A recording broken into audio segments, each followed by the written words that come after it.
Bonjour à tous. Comme a dit Dodi, on va célébrer Dieu. Amen. On va le louer et on va se réjouir. Bienvenue aussi à ceux qui nous suivent donc sur YouTube et sur Facebook. Que Dieu vous bénisse, que Dieu nous bénisse tous ensemble et on va le louer, on va l'adorer. On a un ami fidèle et tendre, Jésus, et on veut le célébrer. On va commencer par ce chant qui nous dit quel ami fidèle et tendre. Oh, quel ami fidèle et tendre nous avons en Jésus-Christ, toujours prêt à nous entendre, à répondre à notre cri.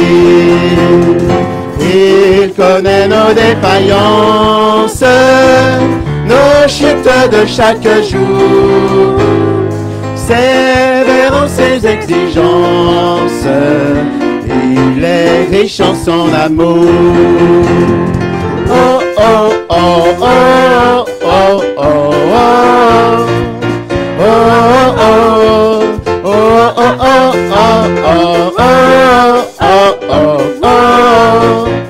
oh,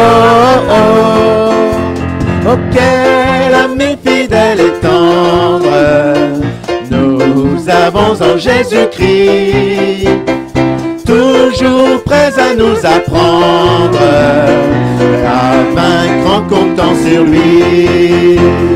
S'il nous voit vrais et sincères à chercher la sainteté, il écoute nos prières et nous met en liberté. Oh, oh, oh, oh, oh, oh, oh. Oh, oh, oh, oh, oh, oh, oh, oh, quel ami fidèle et tendre nous avons en Jésus-Christ. Bientôt il viendra nous prendre pour être au ciel avec lui. Suivons donc l'étroite voie en comptant sur son secours, car bientôt nous aurons la joie de vivre avec lui toujours. Oh, oh, oh, oh, oh, oh, oh, oh, oh,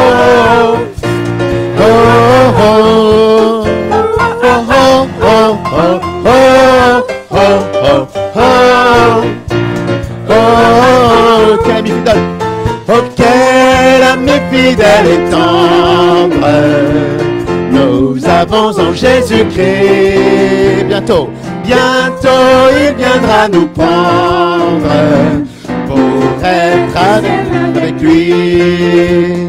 Suivons donc l'étroite voie en comptant sur son secours, car bientôt nous aurons la joie de vivre avec lui toujours.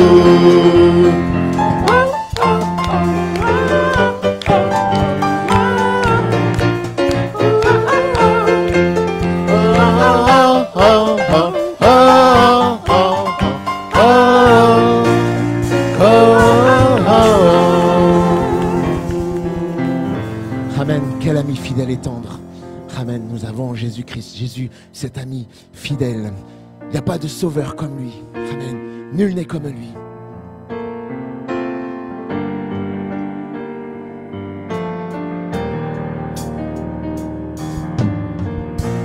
Oh Jésus, mon sauveur, Seigneur, nul n'est comme toi. Jour après jour, je te louerai, car ton amour est merveilleux.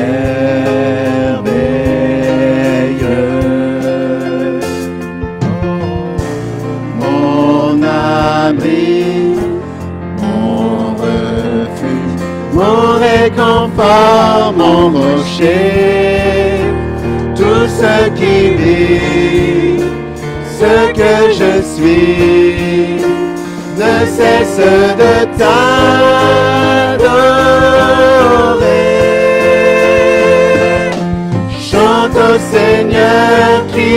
joie, terre entière. À Dieu la gloire, la puissance et l'honneur. Les monts s'inclinent et les flots rugissent à l'écho de ton nom. Je vois tes œuvres et mon cœur crie de joie. Je t'aimerai, je tiendrai par la foi. Rien ne pourrait égaler tes promesses pour moi.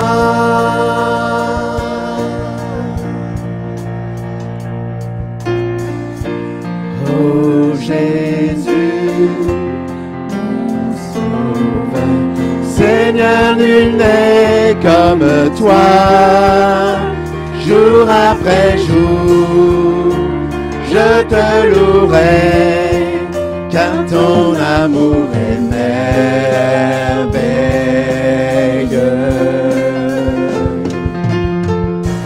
Mon abri, mon refuge, mon réconfort, mon rocher, tout ce qui vit, ce que je suis, ne cesse de t'adorer.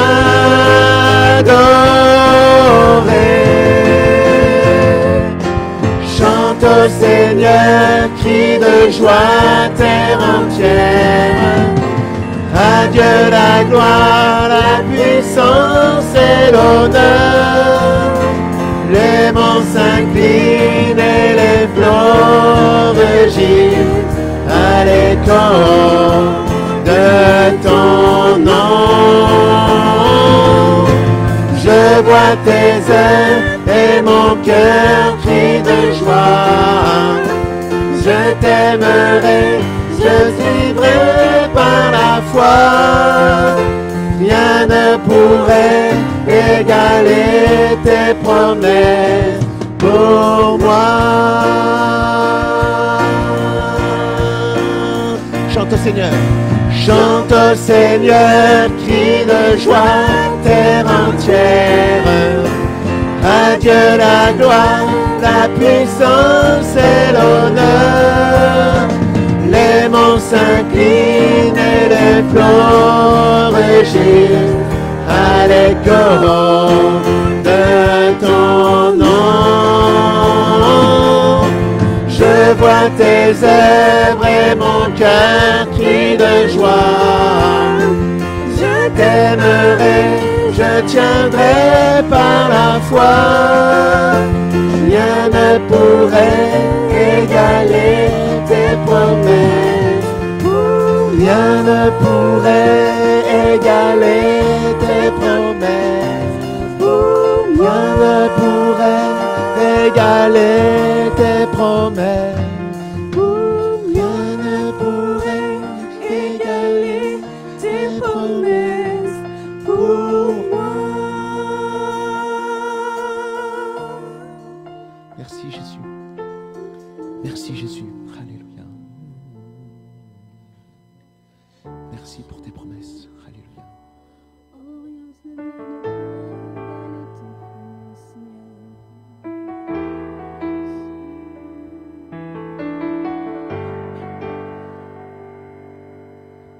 Comment imaginer que face à ma souillure, l'être le plus pur se soit approché de moi. Mon péché est si grand, comment a-t-il pu faire pour prendre ma place sur le calvaire?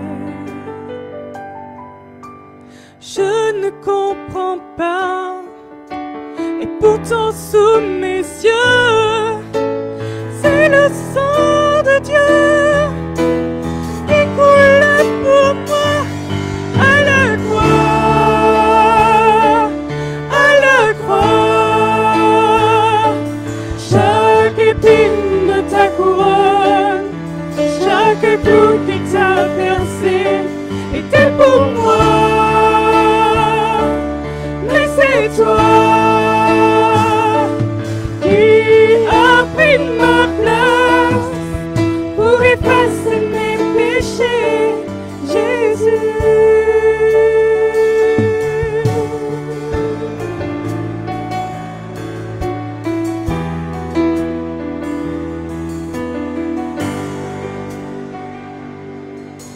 Comment imaginer que face à ma souillure, l'être le plus pur se sont approchés de moi. Mon péché est si grand, comment a-t-il pu faire pour prendre ma place sur le calvaire? Je ne comprends pas, et pourtant sous mes yeux, c'est le sang de Dieu qui coule pour moi à la croix, à la croix. Chaque épine de ta couronne, chaque clou qui t'a percé, était pour moi.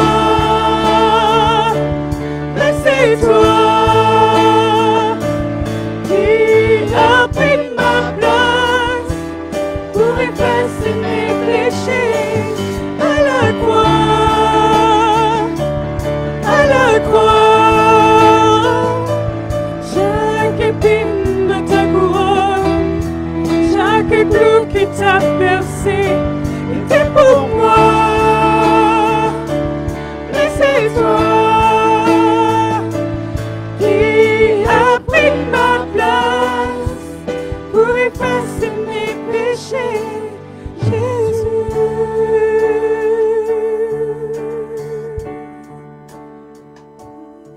Tu es venu, tout est accompli, demandant pour prix de ton sang, mon repenti.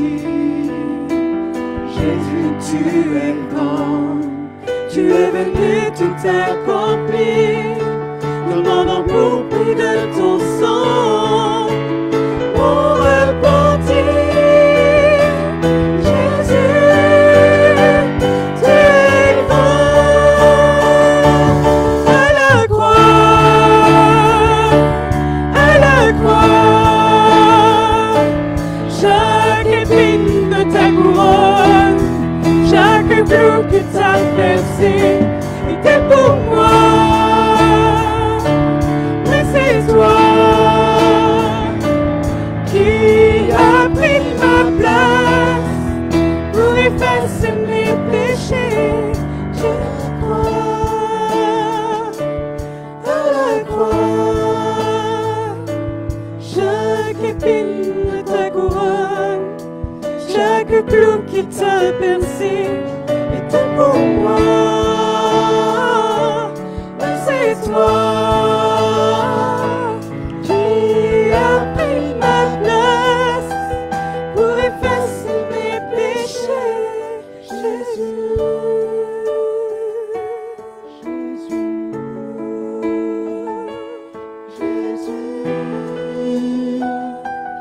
Jésus,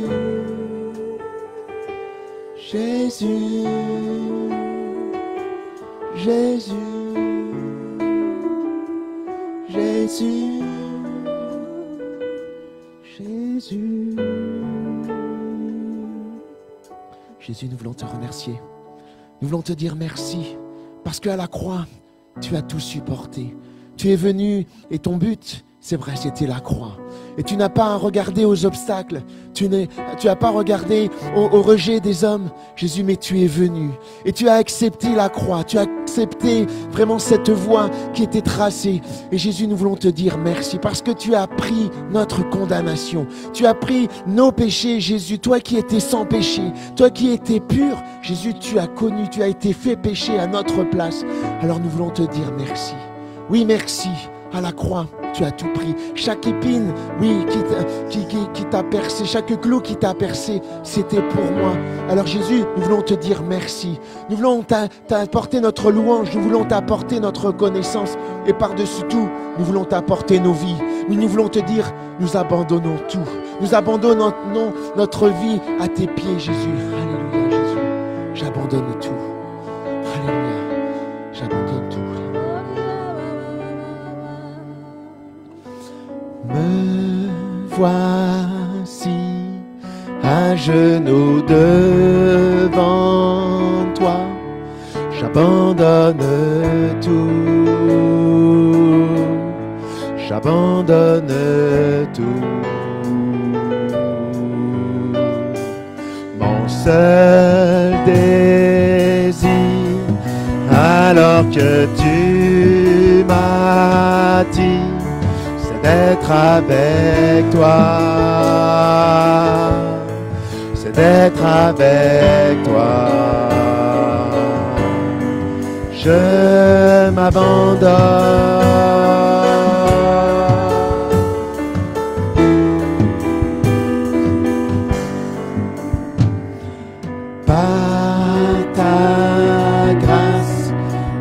Inonder mon âme, j'ai besoin de toi,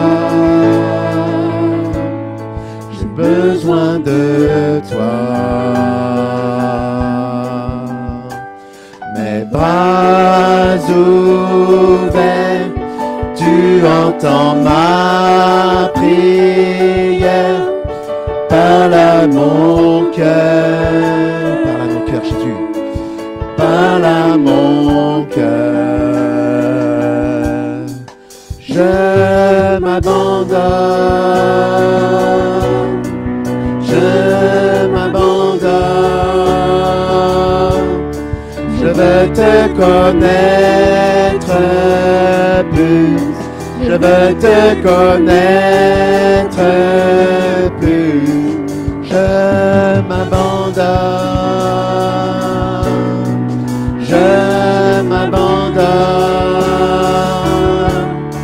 je veux te connaître plus, je veux te connaître plus. Tel un vent puissant, souffle maintenant, Dieu vient régner, Dieu vient régner. En moi, tel un ouragan, réveille mon âme. Dieu vient régner, Dieu vient régner en moi. Tel un vent puissant, maintenant, Dieu vient régner, Dieu vient régner en moi. Tel un ouragan, réveille mon âme. Dieu vient régner, Dieu vient régner.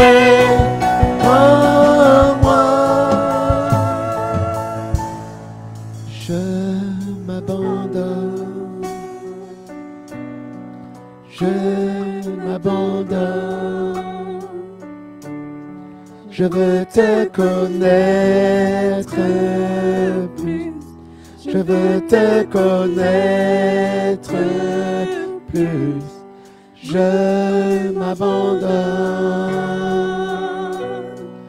je m'abandonne, je veux te connaître plus, je veux te connaître plus. Jésus, alléluia, nous nous abandonnons. C'est vrai, nous voulons te connaître davantage. Nous voulons te connaître plus par ta présence. Oui, viens inonder nos vies, Jésus. Et viens aussi nous parler par ta parole.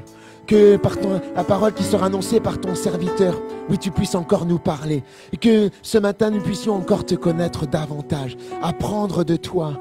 Oui, Jésus, viens inonder nos vies. Viens parler à nos cœurs, Jésus. Nous sommes à ton service. Nous voici devant toi, Jésus. Parle à nos cœurs. Parle à nos vies, Jésus. Alléluia. Nous voulons te dire merci. Merci parce que toi, tu as tout abandonné. Alors nous voulons abandonner toutes choses entre tes mains, Jésus. Amen. Amen. Gloire à notre Dieu. Alléluia. Comme je le disais, c'est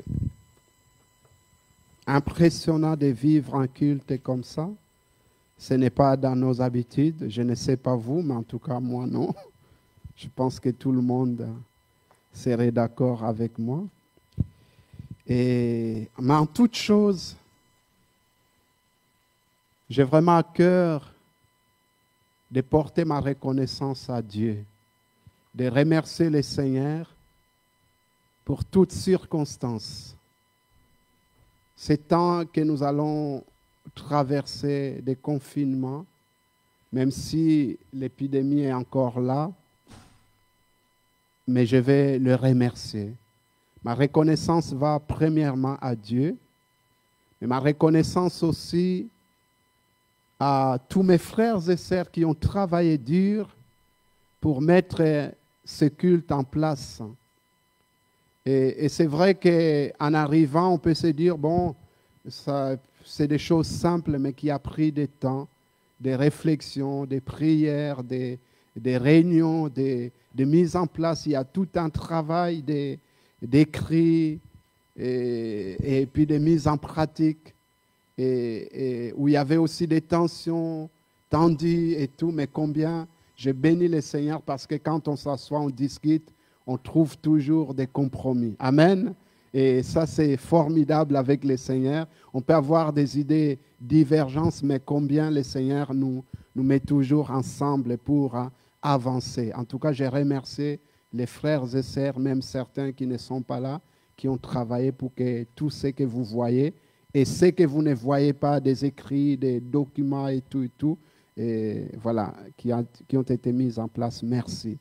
Et j'ai aussi vraiment à cœur aussi de penser aussi à vous tous déjà premièrement qui êtes là. Je sais que ce n'est pas facile de venir au culte dans de telles conditions, mais vous êtes venus. Je vous remercie parce que sans vous, effectivement, on peut faire le culte comme on a fait déjà, mais combien, même si vous n'êtes pas là, on a toujours besoin des gens qui vont regarder, qui vont suivre. Et donc, il y a le Seigneur, mais il y a aussi vous. Et je suis reconnaissant pour votre présence. Que Dieu vous bénisse. Et je vais penser aussi à tous ceux qui n'ont pas pu venir se joindre à nous, là où nos frères et sœurs sont, qui nous suivent, certains peut-être. Que vraiment Dieu vous bénisse aussi, vous encourage. Et je sais qu'il y a beaucoup de personnes aussi, toutes ces situations, ces circonstances que nous traversons, et aussi de ne pas venir au culte parce qu'il y a des personnes qui sont ce qu'on appelle fragiles, ou d'autres parce qu'il y a des enfants à bas âge, il faut qu'ils gardent les enfants, et il y a toute une frustration qui est là. On s'est dit, mais il fallait que j'aille à mon culte, passer du temps dans la présence de Dieu, mais aussi rencontrer mes frères et sœurs, et je ne peux pas y aller. Il y a toutes ces frustrations qui sont là. Et vraiment, je pense à vous et je crois aussi que Dieu aussi pense à vous. Amen. Pense à vous et Dieu, il n'est pas indifférent. Et ne soyez pas dans la culpabilité surtout. Si vous n'avez pas pu venir, ne soyez pas dans la culpabilité en vous culpabilisant, en disant non, non, non, non. Le Seigneur voit toutes choses. Il voit la disposition de vos cœurs, vous qui n'êtes pas là. Alors soyez encouragés, soyez fortifiés. Et les frères et sœurs qui sont ici, nous tous ensemble, on pense à vous. Amen. On pense à vous et on est ensemble, même si on ne se voit pas. En tout cas, il y a l'Esprit de Dieu qui nous unit. Alléluia. Ce matin, alors que j'étais ici à l'église, alors ne me demandez pas quelle heure tu arrives, Georges, le matin, dimanche matin. Si je vous l'ai dit, vous faites « Ah ?»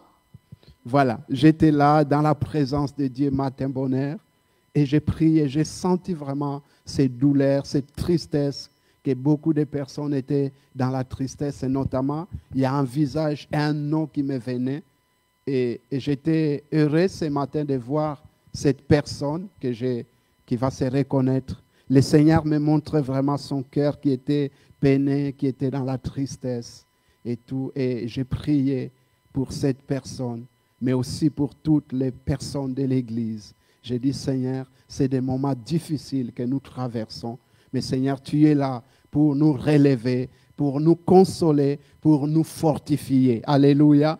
Pour nous fortifier afin qu'ensemble, nous puissions avancer. Alléluia. Et pour introduire le message de la parole de Dieu, alors, dimanche dernier, pour ceux qui ont suivi chez eux, vous avez suivi, j'avais abordé, en tout cas j'ai commencé à aborder ces sujets sur les 6 obstacles au témoignage. Parce que l'Église du Seigneur s'est toujours fortifiée aussi dans des moments difficiles. Alléluia. Lorsqu'il y avait des tribulations, la persécution, l'Église était fortifiée, renouvelée, encouragée. Et ce qu'il faisait, c'est qu'il témoignait. Alléluia. Là, on voulait les arrêter afin qu'ils ne parlent plus de Jésus. Et l'Église était fortifiée. C'est des moments que nous constatons dans les actes des apôtres où l'Évangile a été annoncé avec puissance et autorité. Pourquoi? Parce que tout simplement, dans la dispersion qui était causée par la persécution, le peuple de Dieu, les apôtres, les disciples, ils se sont levés et ils ont annoncé la parole.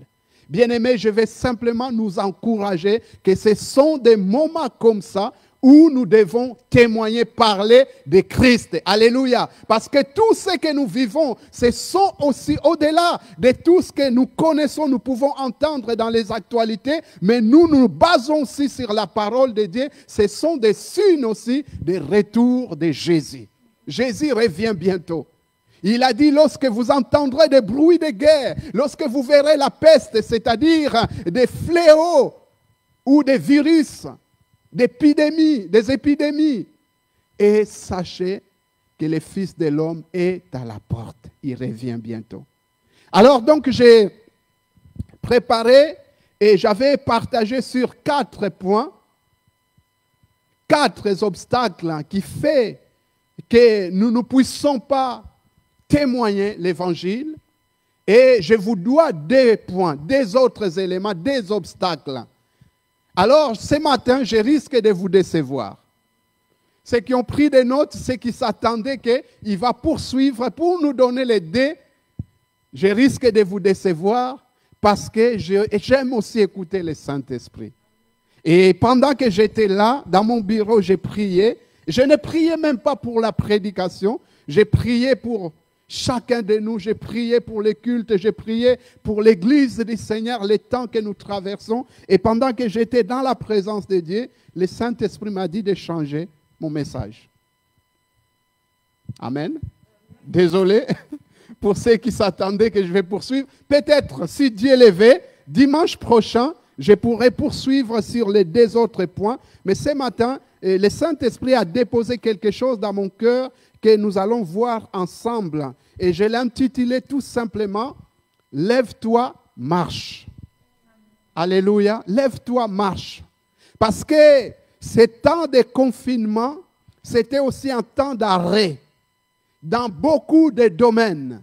Certains, tout simplement peut-être par rapport à leur santé, même s'ils n'étaient pas touchés par le corona, mais peut-être des problèmes de santé, ils se sont encore manifestés et il y a eu comme un arrêt. Et d'autres peut-être, comme je disais, la frustration de tous ces événements, alors on est comme arrêté. Et d'autres peut-être, ils ont perdu le travail, certains qui travaillent simplement à mi-temps ou temps partiel.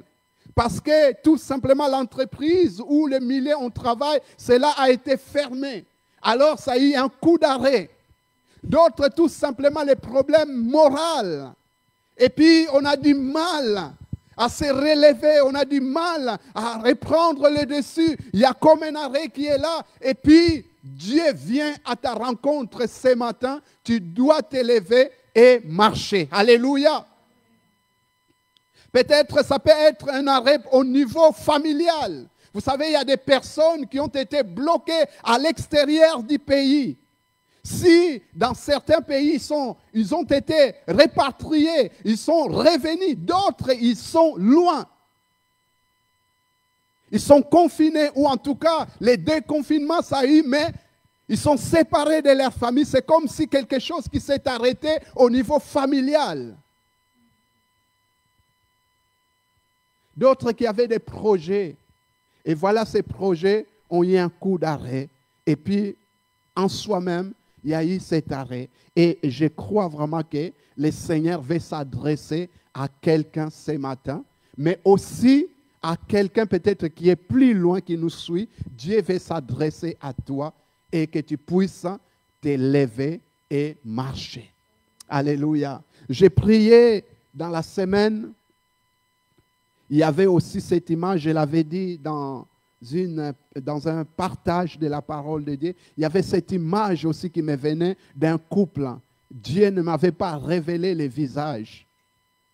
Mais en tout cas, ces couples qui étaient dans le dispute, dans les querelles. Et quelquefois aussi, au sein des couples, il y a comme un arrêt. Parce que le confinement a créé aussi des tensions aussi dans des familles. Des agitations, des querelles. On ne se comprend pas. Ça a provoqué beaucoup de choses. Et Dieu peut-être, dans ton couple, il y a comme un arrêt. Et Dieu veut te relever encore. Et que tu puisses repartir. Et dire qu'on va repartir de bons pieds dans notre couple. Alléluia. Il y a des personnes qui passent des moments de déprime. Il y a la dépression. Suite à tous ces événements, on ne comprend pas, on se pose toutes sortes de questions. Il y a la frayeur, il y a la crainte. Dieu veut relever quelqu'un ce matin. Et on va lire. Est-ce qu'on peut faire quelque chose à l'honneur de notre Dieu? Nous allons se lever pour honorer Dieu et la parole de Dieu. On va se lever simplement. On va lire Marc 2, à partir du premier verset. Est-ce qu'on peut se lever simplement pour honorer notre Dieu et sa parole? Je sais qu'on n'a pas l'habitude de le faire, mais je vous demande vraiment de le faire de tout notre cœur. On va se lever, on va honorer Dieu et sa parole. On va lire Marc 2.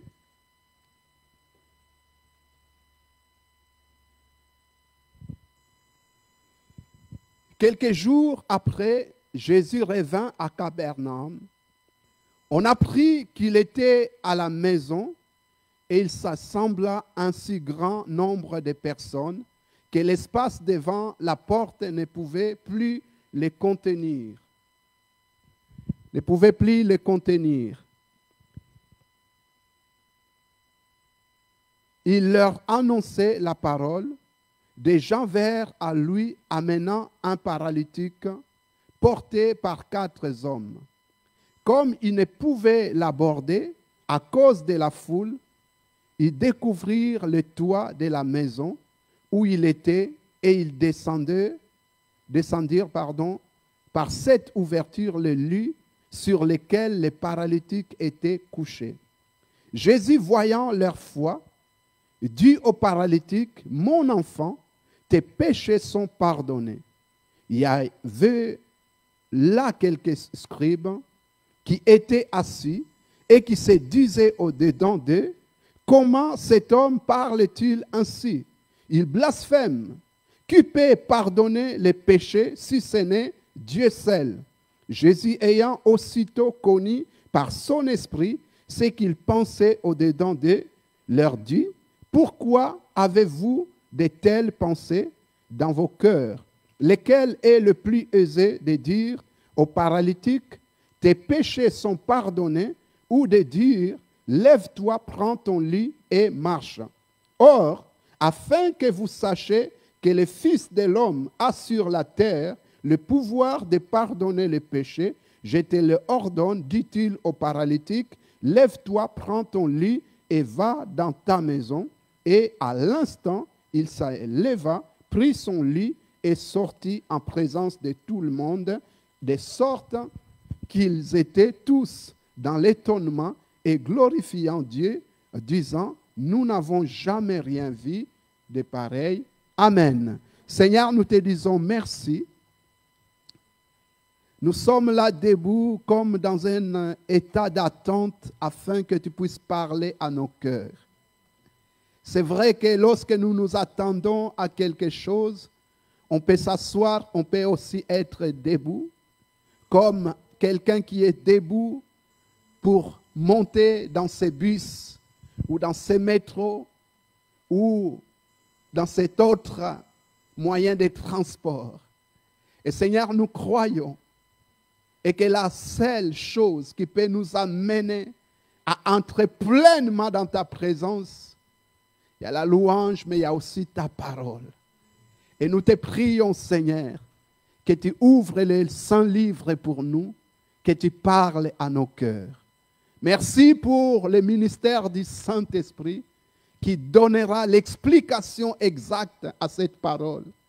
Là où je peux être limité pour expliquer, donner l'interprétation, mais je m'appuie sur le Saint-Esprit pour donner la parole adéquate, la parole qu'il faut à chacun de nous, dans le nom puissant de Jésus. Amen. Amen. Merci beaucoup. Vous pouvez vous asseoir. Alléluia. Il est question d'un homme paralytique. La Bible nous dit qu'ils avaient entendu que Jésus était quelque part dans une maison. Et voilà que des hommes vont amener un homme paralytique. Et cela reflète simplement les tableaux aussi de ce que nous pouvons vivre. Nous pouvons être en pleine forme au niveau santé, sans forcément être physiquement paralysés, mais nous pouvons être paralysés dans un domaine ou dans un autre. Comme ce que je pouvais tout simplement dire tout à l'heure. Certains peuvent être paralysés et par rapport au domaine professionnel. D'autres peuvent être paralysés moralement. D'autres peuvent être paralysés spirituellement. D'autres peuvent être paralysés au niveau physique, santé. Même si ce n'est pas la paralysie physique, mais au niveau santé, parce qu'il y a un domaine où il y a un problème de santé. D'autres peuvent être paralysés parce que les projets que vous avez est prédit, et voilà que tout ça s'est arrêté, et voilà il y a cette paralysie. Et d'ailleurs, la Bible ne nous donne pas l'identité de cette personne. Si la Bible ne donne pas l'identité, c'est tout simplement et que ça peut être toi et moi. Dans ces temps de confinement, chacun de nous, nous l'avons vécu, traversé différemment. Et si nous commençons à rencontrer comment, frère, tu as traversé cela, comment, ma sœur, tu l'as traversé, Georges, comment tu as traversé, chacun de nous aura quelque chose à dire. Au-delà des choses qui peuvent être positives, dans les cadres peut-être où nous sommes les uns les autres, en tout cas ceux qui avaient ce privilège de se retrouver en famille, certains peuvent dire oui, la meilleure chose où on a pu avoir le temps de se retrouver en famille. D'autres, bien sûr, ne pouvaient pas, ils étaient confinés ailleurs, comme Mathias et tous les autres. Mais il y en a d'autres qui peuvent dire que c'était avantageux. Mais au-delà de cela, il n'y avait pas beaucoup d'avantages. Ça veut dire qu'il y a beaucoup de situations qui ont été brisées, détruites ou bien paralysées. Ça ne veut pas dire c'est fini, mais c'est paralysé. Cet homme était paralysé. La Bible nous dit qu'il y a des hommes qui vont l'amener. Et dans d'autres évangiles, il nous est dit 4 amis. Comme quoi, il faut toujours avoir quelqu'un qui peut te porter, t'amener vers Jésus. Alléluia. Et combien c'était bénéfique lorsque vous recevez un coup de fil de quelqu'un qui vous encourage, quelqu'un qui vous soutient, quelqu'un qui à peine un mot, des mots, je pense à toi, je t'appelais pour avoir des nouvelles. Mais aussi aller vers Jésus, quelqu'un qui t'amène vers Jésus, ça peut être pour ceux qui sont à la maison, ça peut être le moyen qui est mis en place. Des réseaux sociaux qui permettent aussi d'aller vers Jésus parce que lorsque nous sommes paralysés, il n'y a que le Seigneur qui est capable et tout puissant pour nous relever. Alléluia. Et je vais simplement déclarer que là où c'est arrêté, ce n'est pas encore fini. Parce que l'arrêt, ce n'est pas un point final. Alléluia. Dieu n'a pas encore dit les derniers mots. Cet homme, peut-être, on pouvait dire que pour lui, il est paralysé, c'est fini. Mais pourtant, Jésus était dans la ville. Jésus était dans une maison. Et je déclare que dans ce lieu, c'est Jésus qui est annoncé. Et là où tu es chez toi, Jésus est annoncé parce que le message de l'évangile arrive jusqu'à toi. Alléluia. On l'amène cet homme. La Bible nous dit qu'il y avait des foules. On ne peut pas accéder. Et ils vont monter sur le toit. Parce qu'à l'époque, les maisons étaient construites avec les terrasses en haut. Donc, à travers la terrasse, ils avaient l'accès facile pour monter sur le toit. Ils n'avaient pas besoin d'escabeaux, ils n'avaient pas besoin des échelles. Donc, ils ont monté et ils enlèvent une plaque de toit et ils descendent leur ami au pied de Jésus. J'imagine que ce n'était pas le même hauteur qu'ici parce que ça aurait pu être compliqué. Et voilà que quand ils vont descendre cet homme au pied de Jésus, et ce qui m'intéresse, qui va nous permettre, ou que Dieu va utiliser, que tu puisses te relever, il y a 3 choses que Jésus va voir. Premièrement, Jésus va voir la foi. La Bible nous dit, en voyant leur foi, non simplement la foi de ceux qui ont porté cet homme, mais la foi de cet homme aussi. Parce que même s'il était paralytique, la Bible ne nous dit pas que même sa bouche était paralysée. Ça veut dire qu'il pouvait parler. Il pouvait accepter ou de ne pas accepter, refuser qu'on l'amène vers Jésus. Ça veut dire que cet homme, s'il est venu, il avait la foi. Alléluia. La première chose que Jésus va voir, c'est la foi. Bien-aimé, pour se mettre debout, que tu sois élevé, que tu puisses te relever, que tu puisses marcher, tu as besoin de la foi. Et ce matin, si tu es venu à l'église, c'est parce que tu as la foi. Ceux qui n'ont pas pu venir, je ne dis pas que vous n'avez pas la foi. Vous avez la foi parce que dans votre cœur, vous vous attendez à Dieu. Alléluia. Je n'exclus personne. Vous avez la foi.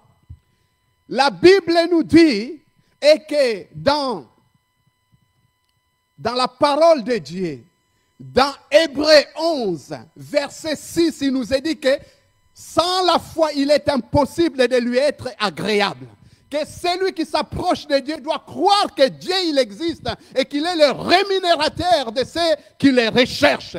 Alléluia. Ce que tu présentes devant Dieu, ce que Dieu regarde lorsque tu t'approches de lui, c'est premièrement la foi. C'est ça qui permet que tu sois agréable à Dieu. Parce que sans la foi, tu ne peux pas être agréable. Comment il a constaté, il a vu leur foi. Parce que premièrement, cette foi, il va aller voir que ces hommes, ils ont entendu que Jésus était quelque part. Et pour qu'ils puissent prendre la décision d'y aller jusqu'à Jésus, c'était la foi. Parce qu'ils avaient la foi. Et que si nous amenons notre ami paralysé, Jésus est capable et tout puissant pour le guérir. Jésus est capable pour le relever. Mon ami, je vais simplement te dire, pour que tu puisses t'élever et que tu puisses marcher de nouveau dans ta vie, tu as besoin de la foi. Alléluia. C'est ça, cette foi qui va faire qu'il puisse arriver jusqu'à Jésus. Pourquoi Jésus constate qu'ils ont la foi? C'est parce que aussi il y avait les obstacles. Ils arrivent, il y avait la foule que nous n'en avons pas aujourd'hui. Malgré qu'il y a des barrières, il y a toutes sortes de choses. Mais lorsqu'ils ont vu cela, vous savez les obstacles, quel que ce soit le type des obstacles que vous pouvez avoir, cela vous empêchera toujours de vous approcher de Dieu. Les obstacles, c'est l'opposition. Les obstacles, c'est quelque chose qui t'empêche. Voyez, si je vais marcher, il y a un obstacle ici, là. Et d'ailleurs, si je franchis cet obstacle, je vais m'écrouler. L'obstacle, c'est toujours quelque chose qui met une barrière que tu ne puisses pas avancer, que tu ne puisses pas aller là où tu veux, que tu ne puisses pas connaître ce que Dieu a préparé. Et voilà que leur foi va survoler, surmonter cet obstacle. Il y a la foule, ils ne peuvent pas entrer. Mais eux, ils ont la foi.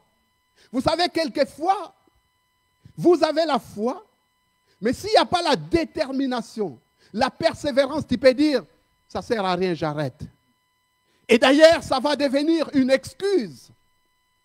Oui, je voulais bien faire ceci, mais voilà qu'il y avait un obstacle. Ton excuse peut être valable pour toi, mais ce n'est pas valable pour Dieu. Ils vont survoler cet obstacle. Ils vont monter sur le toit. Et j'appelle cela la foi qui survole les obstacles. La foi qui passe sur le toit. Alléluia! Ils vont monter cet obstacle. Je ne sais pas quels sont les obstacles dans ta vie qui t'empêchent pour que tu puisses te lever, qui t'empêchent d'aller plus loin. Et cet obstacle, en haut, ce n'est pas ouvert. C'est bloqué aussi, c'est fermé. Ils vont faire quoi? Ils vont enlever un autre obstacle. La plaque pour qu'ils puissent descendre. La plaque de toit. Ils vont descendre. La foi. C'est la foi qui va permettre que tu puisses te lever aujourd'hui. Bien-aimé, la foi, c'est le billet, ou je dirais même le visa, pour accéder à ce que Dieu a préparé pour toi.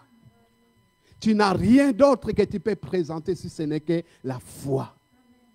Tu n'as rien d'autre que Dieu peut regarder si ce n'est que la foi.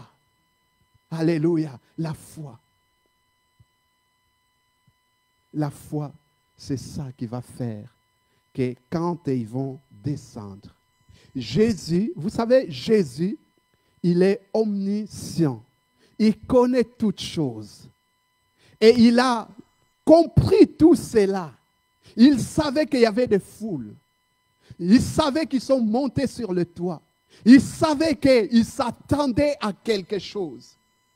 Jésus, en ayant regardé leur foi, en voyant leur foi, est-ce que ce matin, Jésus peut voir la foi en toi? Est-ce que ce matin, Jésus peut voir la foi en toi? Bien-aimé, si je dis cela, il y en a beaucoup qui ont abandonné, qui ont baissé les bras pendant ce temps de confinement parce que leur foi n'était pas solide. Je ne jette pas la pierre parce que leur foi dépend plus de la communion fraternelle. Vous savez, notre foi ne doit pas... Nous aimons la communion fraternelle. Nous aimons de se voir les uns les autres. Mais notre foi ne doit pas dépendre de la communion fraternelle. Notre foi doit dépendre de Jésus, de notre relation avec Dieu. Parce que si les épreuves qui sont arrivées maintenant nous arrivent, alors on abandonne tout. Mais lorsque la foi, elle est orientée, elle dépend de Christ, alors je tiens bon. Mais mon ami, mes amis, je vous dis, ce que nous traversons, ce n'est rien à côté de ceux qui vivent dans la persécution. Ceux qui sont obligés de se cacher dans des trous pour prier. Ceux qui prient au péril de leur vie, ce n'est rien. Nous étions dans des maisons. Nous pouvons prier, nous pouvons regarder YouTube, Facebook, ceci, cela. Certains pouvaient aller au travail. Mais il y a des gens qui sont dans la persécution.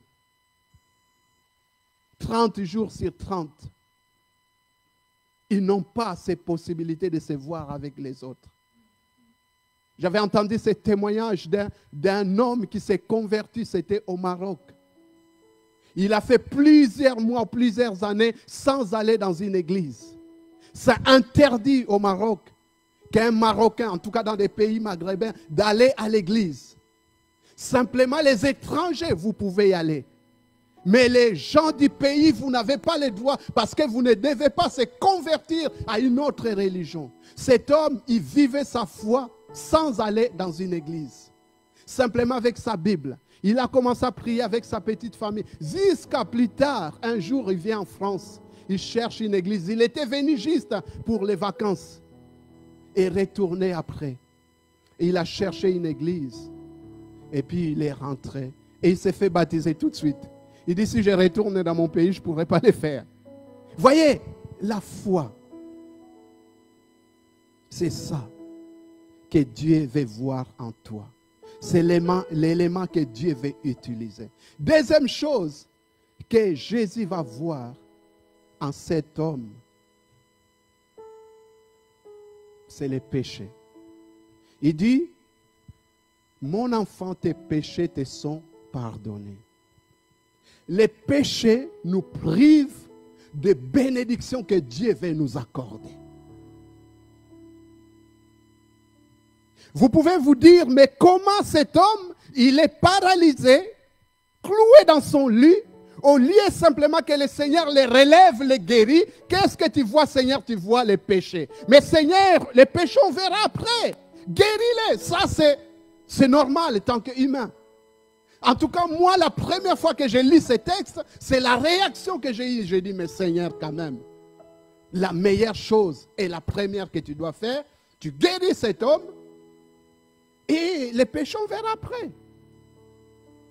Mais mon ami, Dieu voit d'abord les péchés. Pourquoi? Parce que tout simplement, les péchés nous séparent de Dieu. Ésaïe 59 nous dit que ce sont nos péchés qui font que Dieu ne nous entend même pas. Qui nous couvre son visage. Sa main n'est pas courte pour guérir. Mais ce sont nos péchés qui nous séparent de lui. Qui fait que Dieu ne nous entend même pas. Et Dieu, lorsqu'on s'approche de lui, il veut résoudre les problèmes du péché. Au-delà de toutes les bénédictions qu'il veut t'accorder, il veut d'abord traiter les problèmes du péché. Alléluia. Parce que Dieu ne coupe pas l'arbre au tronc. Il va dans les racines pour déraciner. Alléluia. Il veut ôter les problèmes. Parce que quelquefois, certaines situations que nous traversons ont une relation étroite avec les péchés. Certaines maladies, je ne dis pas que tous ceux qui sont malades et que c'est parce qu'il y a un problème de péché. Non, attention. Ne me faites pas dire ce que je n'ai pas dit. Mais certaines maladies, il y a une relation avec les péchés. Il y a une relation avec les péchés. Et si Jésus dit, mon enfant, tes péchés te sont pardonnés, ça veut dire qu'il savait qu'il y avait quelque chose de spirituel qui faisait que cet homme était paralysé. Et d'ailleurs, si vous le doutez, vous allez regarder un autre paralytique que Jésus avait relevé dans les piscines de Bethesda. Dans Jean 5, verset 14, la Bible nous dit que cet homme, après, quand il s'est relevé, il est allé au temple. Et Jésus le croisa, il va lui dire quoi? Dans Jean 5, verset 14, il lui dit, voici tu as été guéri, ne pêche point, afin qu'il ne t'arrive pas quelque chose de pire. Ça veut dire que sa maladie avait une relation avec les péchés. Dieu veut traiter les problèmes des péchés. Il y a des chrétiens qui sont en couple et qui se battent. La violence ne peut pas exister dans des couples de chrétiens. Alléluia. Mes amis, nous ne pouvons pas vivre la vie chrétienne en étant purs comme les païens. Bien-aimés, d'ailleurs, on peut se poser des questions, mais comment Jésus a vu la foi et en même temps il voit les péchés? Ah! Mais c'est contradictoire. Quelqu'un qui a déjà la foi, il ne peut pas voir les péchés. Malheureusement, c'est ça qui arrive. Des hommes et des femmes qui ont la foi, qui croient en Dieu, mais qui vivent dans les péchés, qui vivent dans les mensonges, qui vivent dans les tromperies, dans les tricheries, qui vivent dans l'adultère, dans la fornication, dans la violence. Il y a la foi, en même temps il y a les péchés. Ça peut être contradictoire, mais c'est ce que nous vivons. Ça veut dire que la foi n'exclut pas les péchés. Ce qui exclut les péchés, c'est la sainteté en Dieu. Alléluia.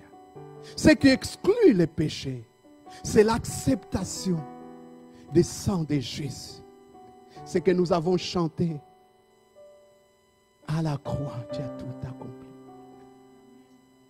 Parce que je réalise que je suis faible. Mais Seigneur, j'accepte l'œuvre de la croix où tu as payé pour moi. Tu as pris mes péchés afin que je ne puisse plus vivre dans les péchés.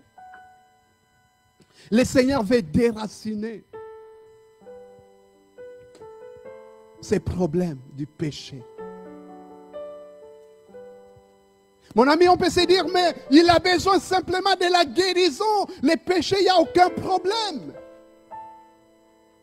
Mais allons dans Jacques 5, verset 16, il nous est dit, confessez donc vos péchés les uns les autres.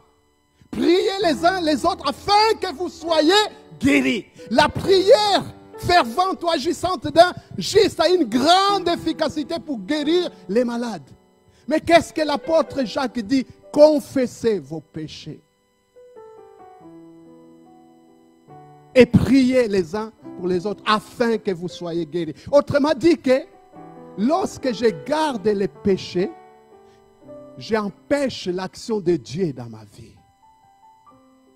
J'empêche que Dieu entre en action, qu'il puisse guérir et me relever. Je bloque l'action de Dieu dans ma vie. J'ai besoin de confesser ses péchés. Proverbe nous dit et que celui qui cache ses transgressions ne prospère point. Mais celui qui les avoue et qui les délaisse obtient la miséricorde. Lorsque tu avoues ton péché, tu vas obtenir la miséricorde de Dieu. Parce que certaines choses qui peuvent te bloquer, alors que toi tu te dis simplement j'essaye de prier, mais ça ne marche pas. J'essaye de louer, ça ne marche pas. J'essaye d'aller à l'église, parce qu'il y a un problème de péché que tu dois résoudre.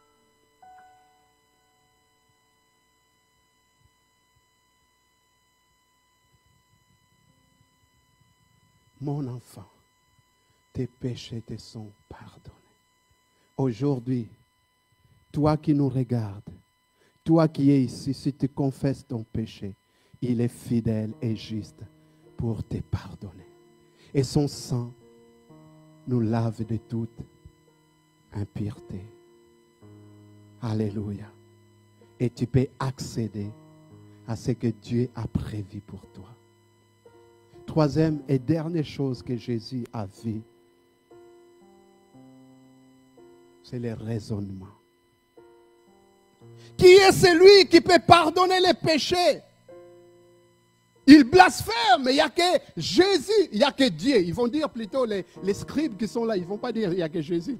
Parce qu'ils contestent l'autorité de Christ. Ils vont dire il n'y a que Dieu. Mais en fait, ceux qui ne réalisaient pas, qui ne comprenaient pas, ils avaient Dieu sur la terre. Qui était Dieu, il était là. La personne de Jésus. Le raisonnement. Le raisonnement, bien aimé, ça nous empêche d'entrer dans les plans de Dieu. Le raisonnement, c'est l'exercice de la raison. Où on se dit, moi j'ai raison. Ça doit se faire comme ça. Ce n'est pas comme ça. En fait, mon ami, je vais te dire, ni moi ni toi, nous n'avons pas raison. Il n'y a que Dieu qui a raison. Lorsque Dieu dit quelque chose, c'est lui qui a raison. Ce n'est pas toi, ce n'est pas moi. On peut avoir raison si nous nous appuyons sur ce que lui dit. Si nous nous appuyons sur sa parole. Et nous pouvons affirmer aux gens, oui, nous avons raison parce que Dieu a dit ceci. Mais lorsque nous raisonnons, le raisonnement, ça te fait dire comme quoi toi tu as raison, Dieu n'a pas raison. Les raisonnements. Parce qu'on pense toujours, les choses doivent se faire comme ça, doivent se passer comme ça. Mais en fait, Jésus dit, mais pourquoi vous raisonnez ainsi de la sorte? Qu'est-ce qui est plus difficile? De dire que tes péchés te sont pardonnés? Ou de dire à ces gars, hé mon gars, lève-toi et marche? Qu'est-ce qui est le plus difficile? Parce que quand tu l'as dit, que tes péchés te sont pardonnés, la vie, leur foi. Mais quand tu vas toucher les problèmes des péchés, là, qui est qui peut pardonner? Et ça, même aujourd'hui, il y a beaucoup de religions qui ont ces problèmes. Vous parlez, je ne citerai pas de noms, avec certaines religions, tu dis que Jésus pardonne les péchés, ils ne sont pas d'accord. Pourquoi? Parce que tout simplement, eux-mêmes, ils ne sont pas pardonnés. Mais les problèmes des péchés, il n'y a que Jésus qui les pardonne. La confession permet simplement d'ouvrir l'accès à Dieu afin qu'il puisse intervenir et pardonner ton péché. Parce que lorsque Jacques dit, confessez donc vos péchés les uns aux autres, effectivement, quand il dit cela, parce qu'il y a certaines choses, tu peux les dire à Dieu toi seul.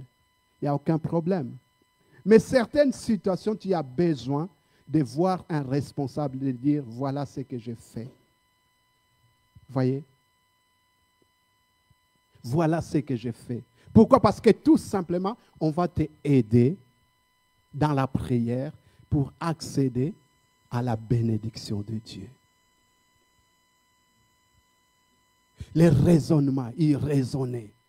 Et aussi dans la matière de la guérison, de restauration, de rétablissement, on raisonne beaucoup. On se dit, ça doit se passer comme ça. Pourquoi ça se fait comme ça? Mais en fait, avec Dieu, il n'a qu'à faire avec nos raisonnements. Dieu, il est souverain, il fait ce qu'il fait. Alléluia, il fait ce qu'il fait. Nous, excusez-moi l'expression, nous prenons tellement la tête pour dire qu'il faut qu'il fasse comme ça. Nous sommes comme Naaman. Naaman, on lui dit, va te laver 7 fois dans les Jourdains. Ah non, moi je m'attendais qu'il va sortir, il va même poser les mains, et puis je suis guéri. Oh, mon ami. Même son serviteur va lui dire, mais écoute, chef, qu'est-ce qu'il y a de plus difficile à faire? Si on t'avait dit ça, tu allais le faire. Mais il t'a dit un truc simple. Va simplement, fais quelques plongeons dans la Sarthe et tu sors. Et puis c'est bon, tranquille. Tu veux te compliquer la vie. Avec Dieu, on ne se complique pas la vie. La foi qu'il veut, c'est la foi simple comme un enfant. L'enfant ne passe pas son temps à raisonner. L'enfant ne raisonne pas. Les raisonnements, ça nous bloque. Les raisonnements, ça devient un obstacle. Comme une pierre devant le tombeau de Lazare. Alors Jésus, j'aime beaucoup Jésus, il dit, bon, puisque vous raisonnez, qu'est-ce qui est de plus difficile à faire?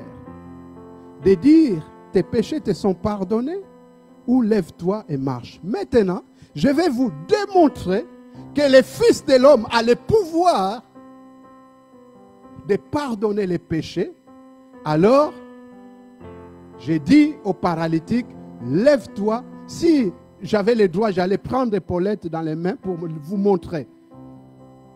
Malheureusement, on ne peut pas le faire. Il prend les paralytiques, lève-toi et marche. Et tous étaient dans l'étonnement. Et là, l'affaire est réglée. Vous savez, Dieu, quelquefois, Dieu ne veut pas discuter avec les hommes. Dieu, il veut simplement démontrer sa puissance pour que les gens comprennent que oui, c'est vrai. C'est lui, c'est Dieu. C'est Dieu. Et là, c'est qui raisonnait qu'il ne peut pas pardonner. Il vous a démontré qu'au-delà des pardons que vous trouvez, c'est très dit, mais moi, je l'ai levé cet homme. Et c'est ce qu'il veut faire. Maintenant, il a vu ta foi. Tu as présenté ta foi. Il veut t'amener dans ce terrain de repentance, du pardon, des choses que tu as accumulées dans ton cœur. Il veut t'amener dans les pardons afin que tu puisses te repentir. Et ôter tes raisonnements. Et que tu puisses maintenant te lever. Alléluia. Tu es resté longtemps assis, arrêté dans cette position. Tu es devenu même un contre-témoignage. Vous savez, quand on baisse les bras, bien sûr, on le fait pour Dieu, on est unis. Notre foi ne dépend pas des gens, mais il y a des gens malheureusement qui nous regardent. Tu étais peut-être un modèle pour quelqu'un. Et du moment où tu baisses les bras, cette personne qui est encore fragile, qui n'est pas encore solide dans la foi, qui t'a regardé, et quand tu vois, ah ben, lui, elle qui était mon modèle, elle a baissé les bras, cette personne baisse aussi les bras. Et Seigneur veut te relever ce matin. Lève-toi et marche. Alléluia. Est-ce que quelqu'un veut se lever aujourd'hui? Nos têtes courbées. Alléluia. Jesus kobarish Lord. Tegedikato fonda geria. Nos têtes courbées. Peut-être quelqu'un qui s'est identifié et problème de péché que tu veux régler. Vous savez, le péché, ce n'est pas simplement d'aller courir derrière les filles. Le péché, ce n'est pas simplement de mentir. Oui, bien sûr, tout cela, ce sont des péchés. Mais le péché, c'est aussi la désobéissance de la volonté de Dieu. Je lisais ma Bible et je vois dans 2 Samuel, là où David, le roi David, avait commis un péché. Il n'avait pas commis l'adultère. Ça, c'était après. Il n'avait pas tué quelqu'un, mais simplement il avait fait quelque chose qui n'était pas la volonté de Dieu. Il est allé dénombrer, faire le recensement des gens. Et son cœur s'est battu. Il a compris qu'il a commis un péché parce que ce n'était pas la volonté de Dieu. Le péché, c'est tout simplement aussi, c'est détourner de la volonté de Dieu. Est-ce que quelqu'un reconnaît que oui, à l'ère actuelle, je ne suis plus dans la volonté de Dieu? Peut-être la mission que Dieu m'a confiée, je ne l'accomplis plus. Peut-être la relation que j'avais avec Dieu, je l'ai abandonnée. Je commence à prendre la fuite. Petit à petit, je m'éloigne. Alors si tu es dans ces cas-là, nos têtes courbées pour respecter les uns les autres, lève simplement ta main là où tu es. Tu veux revenir à Christ en lui demandant pardon. Tu peux lever simplement ta main, je vais prier pour toi. Moi, je te vois. Les autres, ils ont leur tête courbée. Alléluia, Jesus. Merci. Merci. Quelqu'un d'autre, merci. Alléluia. Alléluia. Quelqu'un d'autre qui veut revenir vers Dieu. Alléluia. Tu as reconnu que tu es peut-être dans la désobéissance de la volonté de Dieu. Tu peux baisser ta main maintenant, je te vis, je vais prier. Est-ce que quelqu'un d'autre avant que je prie? Alléluia, Jésus. Seigneur, nous te disons merci pour ta parole. Elle ne descend pas et remonte vers toi sans effet. Elle exécute ta volonté dans nos vies. Seigneur, je te remercie parce que il est écrit que tu as envoyé ta parole et ta parole nous a guéris. Je prie, Seigneur, maintenant que par ton sang, que tu puisses laver, Seigneur, ces personnes qui ont levé leurs mains vers toi. Ce n'est pas vers l'homme qu'ils ont levé leurs mains, c'est vers toi. En reconnaissant leurs péchés, l'état de leur cœur. Seigneur, je te prie aussi pour ceux qui sont dans la salle, mais aussi ceux qui sont chez eux. Seigneur, pardonne l'iniquité. Et par ton sang, viens effacer toute transgression. Dans le nom de Jésus. Gloire et louange à toi. Victoire à toi, agneau de Dieu. Puissance à toi, Jésus. Alléluia. Et je vais faire un deuxième appel. Peut-être dans ta vie, tu t'es senti que tout ça s'est arrêté. Peut-être pas tout en général, mais dans un domaine, tu t'es arrêté. Tu es devenu comme paralysé. Et tu vas te relever. Parce que Jésus te tend sa main maintenant. Il te donne sa main maintenant. Pour que tu puisses te lever et marcher. Alors cet acte que tu vas faire, c'est un geste physique, mais qui va être un acte de foi en te mettant simplement debout là où tu es. C'est comme pour répondre et dire, Seigneur, je me lève et je vais marcher. Merci pour ma sœur. Quelqu'un d'autre peut-être?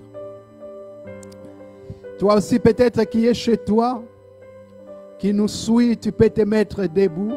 C'est un acte de foi que tu fais. Tu dis, Seigneur, tout ça s'est arrêté dans ma vie. Et je veux que tout se reprenne. Que tout reprenne maintenant. Au nom de Jésus. Alléluia, Jesus. Keriato beringaslo, brakatanda gerikoslo, esakara bababari koriaslo, kiriato baringeslo. Alléluia, alléluia, alléluia, Jesus ko barikaslo.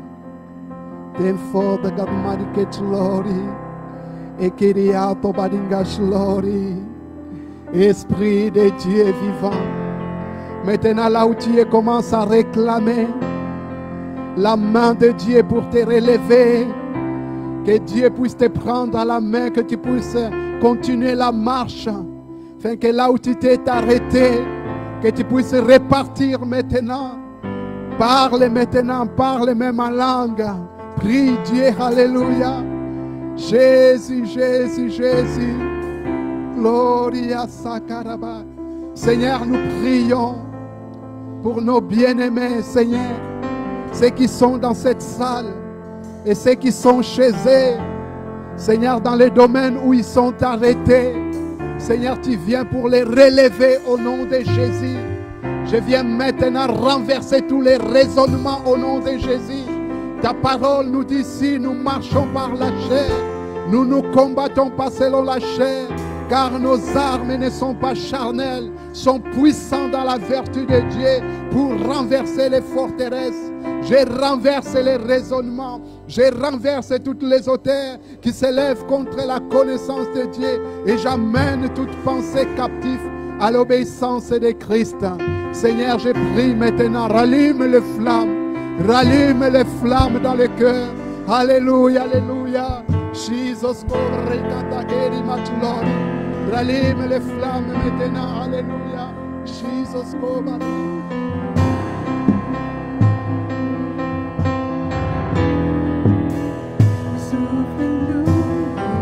un souffle nouveau sur ton peuple, un souffle nouveau maintenant. Attends-toi à la touche de Dieu, attends-toi que Dieu puisse te toucher. Ah, que l'Esprit de Dieu souffle maintenant, qu'il puisse rallumer le flamme, ce qui s'est éteint, alléluia. Oh, ma Jesus, un souffle Souffle-nous. Alléluia. Si d'autres veulent s'élever, vous pouvez s'élever afin que l'Esprit de Dieu puisse souffler encore de nouveau. Souffle-nous.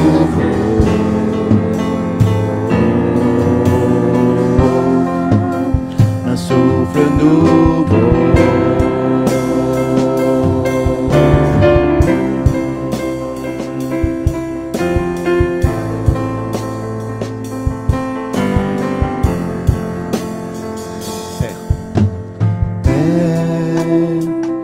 Je n'ai qu'un désir, être près de toi et sentir tes bras.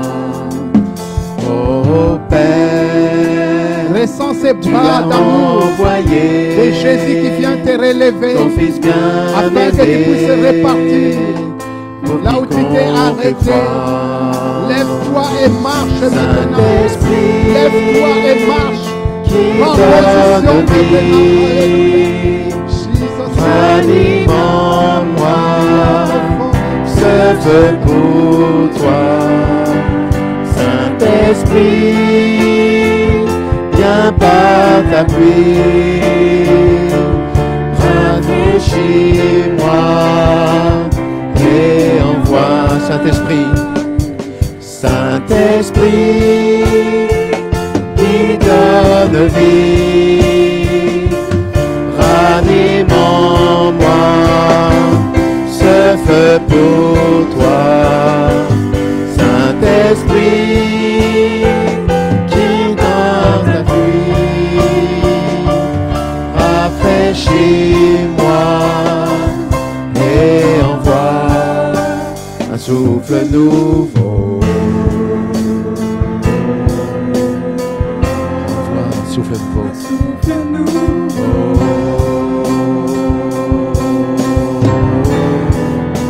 Un souffle nouveau.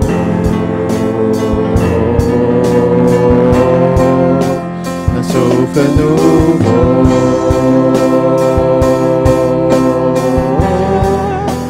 Un souffle nouveau. Envoie un souffle nouveau, Jésus. Souffle sur nos vies, Jésus. Merci Seigneur pour ces souffles nouveaux. Et je crois Seigneur que c'est un nouveau départ pour mon frère, pour ma sœur, pour mon ami. Seigneur, je te bénis. Sur nos vies, Jésus. Je te loue pour ta fidélité, ton amour et ta grâce. Dans le nom puissant de Jésus. Amen. Amen. On peut acclamer le Seigneur. Amen. Voilà, on peut reprendre place et je vais faire rapidement les annonces et notre culte arrive à la fin. Voilà, donc nous accueillons Raphaël qui nous vient de l'Orient depuis quelque temps. Tu peux simplement t'élever. Voilà. Que Dieu te bénisse, sois le bienvenu au milieu de nous. C'est ta maison, tu peux venir quand tu peux. Voilà, parce que on ne voit pas d'autres personnes nouvelles, donc il n'y a que lui. Voilà, donc notre reprise est partielle. Pour l'instant, nous aurons que le culte de dimanche ici. Et puis, vous pouvez suivre toujours les réunions de semaine chez vous par les moyens des réseaux sociaux, Facebook et autres. Voilà, donc mardi, nous aurons à 19h la prière. Je vous encourage, vous savez, c'est attristant quand même de voir que l'Église ne suit pas. Et moi, personnellement, ça m'attriste. 3 mois où des personnes qui se donnent pour répondre aux besoins, encourager, entraîner dans la louange. Et de voir la participation de moins de 30 personnes, moins de 20 personnes, et ça attristant. Je vous l'ai dit honnêtement, nous avons besoin de se soutenir, s'encourager les uns les autres, mutuellement. Et comme je l'avais dit dans un message, votre participation, quand vous vous connectez, vous ne pouvez pas savoir combien de personnes vous pouvez encourager. Combien de personnes vous pouvez encourager? Que ce soit ceux qui donnent leur temps, que ce soit préparation des prédications, préparation des chants, ou même d'autres qui suivent aussi de voir, ah tiens, un tel s'est connecté, ça l'encourage. Beaucoup de gens ont été encouragés, fortifiés, qui disaient que nous sommes bloqués à la maison. Au moins, il y a quelque chose qui est mis en place, qui nous maintient pour garder la foi et tout. Et de voir que nombreux, ça les intéresse pas, c'est triste. Je vous dis honnêtement, je ne vais pas le dire derrière, c'est triste. Et vraiment, participer, encourager. L'Église, c'est des moments comme ça, on a besoin aussi des soutiens des uns des autres. Voilà, donc mercredi, la prière en ligne, au téléphone, je ne l'ai jamais fait auparavant. Il m'est arrivé de prier avec les gens au téléphone, j'appelle quelqu'un parce que je ne peux pas me rendre voir cette personne qui a un problème sur place. Je dis, écoute, je vais prier pour toi. On prie au téléphone. Mais prier plusieurs personnes comme ça au téléphone, je ne l'ai jamais fait. Les circonstances, quelquefois, nous amènent à s'adapter. À s'adapter. Et de voir là aussi très peu de personnes qui s'intéressent à ça. Ce n'est pas faire de bruit ou quoi, mais c'est pour aussi prier ensemble, bien-aimés. Ce service est gratuit. C'est gratuit. Vous restez 45 minutes, 1 heure au téléphone, c'est gratuit. Vous n'aurez pas quelque chose sur les factures. Ça permet de rester en communion, de prier. Voir des personnes qui sont de loin. Chaque mercredi, ils se connectent pour prier avec nous. C'est encourageant.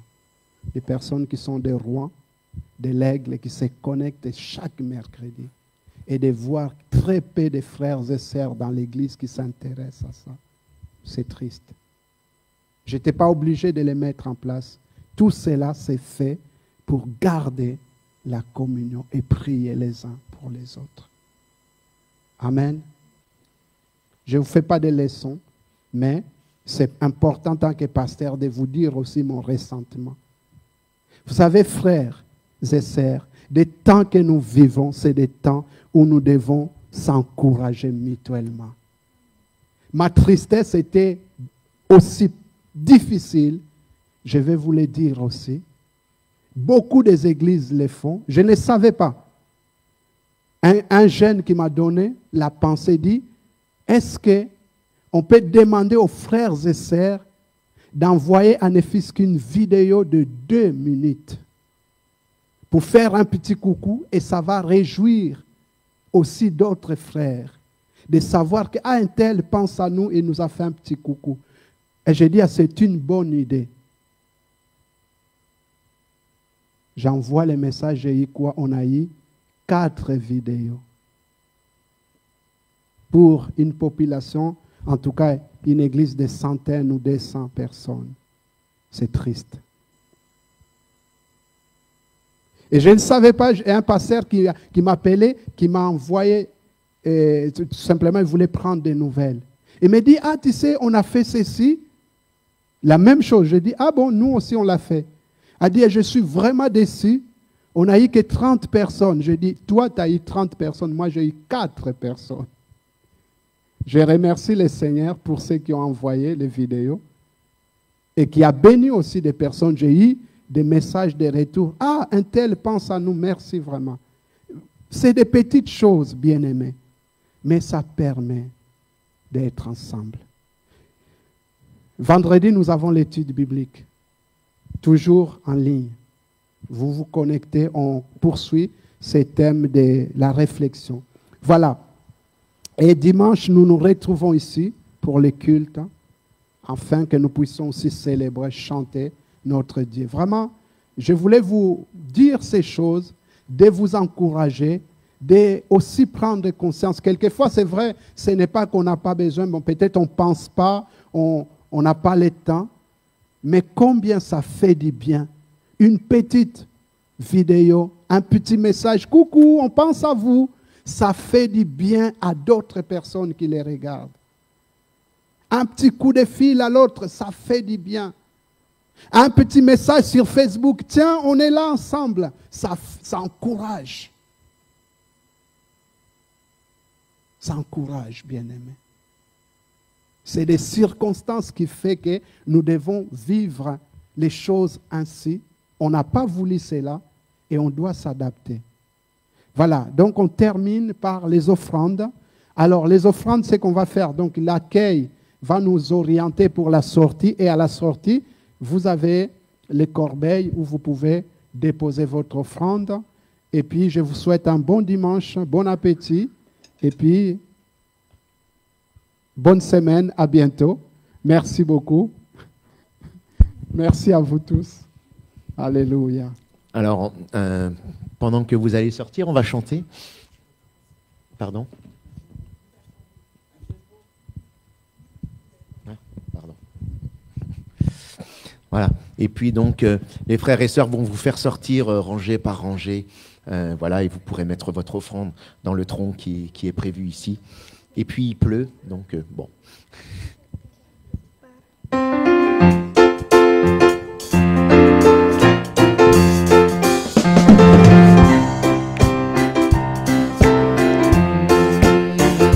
De mon Seigneur, j'aurai la grâce de chercher encore ces vastes desseins. De mon Seigneur, j'aurai la force de marcher encore sur le même chemin. De mon Jésus, j'aurai l'amour, la nuit, le jour, jusqu'au bout du matin. De mon Jésus, j'aurai toujours le secours de sa tendre main. De mon Seigneur, j'aurai la force encore ces vastes desseins. De mon Seigneur, j'aurai la force de marcher encore sur le même chemin. De mon Jésus, j'aurai l'amour, la nuit, le jour, jusqu'au bout du matin. De mon Jésus, j'aurai toujours le doux secours de sa tendre main. De mon Seigneur, j'aurai la grâce de chercher encore ces vastes desseins. De mon Seigneur, j'aurai la force de marcher encore sur le même chemin, de marcher encore sur le même chemin, de marcher encore sur le même chemin, de marcher encore